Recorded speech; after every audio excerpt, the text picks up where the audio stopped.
السلام علیکم ورحمۃ اللہ وبرکاتہ۔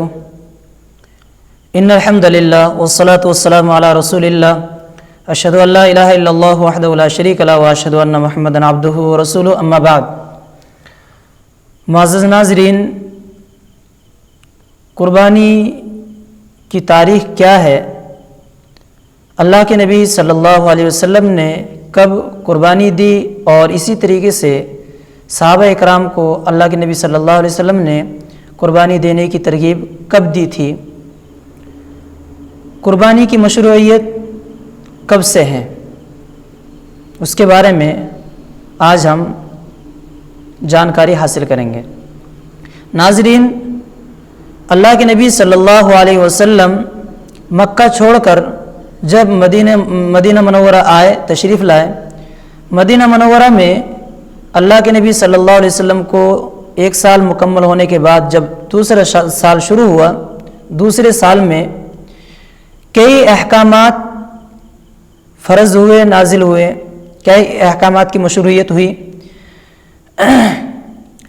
اسی میں سے زکوٰۃ بھی سن 2 ہجری میں، رمضان کی فرضیت، روزوں کی فرضیت سن 2 ہجری میں، اسی طرح سے عیدین کی نماز اور قربانی کی مشروعیت۔ سن 2 ہجری میں کئی احکامات اللہ تعالیٰ نے مشروع کیا ہے محمد صلی اللہ علیہ وسلم پر اور محمد صلی اللہ علیہ وسلم کی امت کے لیے۔ مزید تفصیل کے لیے آپ مرآۃ المفاتیح کے نام سے تقریباً 9 جلدوں میں مشکات کی شرح عبید اللہ بن محمد عبدالسلام مبارک پوری نے لکھی، اس میں دیکھ سکتے ہیں۔ سبل السلام بلوغ المرام کی بہت ہی جامع شرح ہے، صنعانی کی، اس میں دیکھ سکتے ہیں۔ اسد الغابہ فی معرفت الصحابہ میں ابن الاسیر کی، اس میں دیکھ سکتے ہیں۔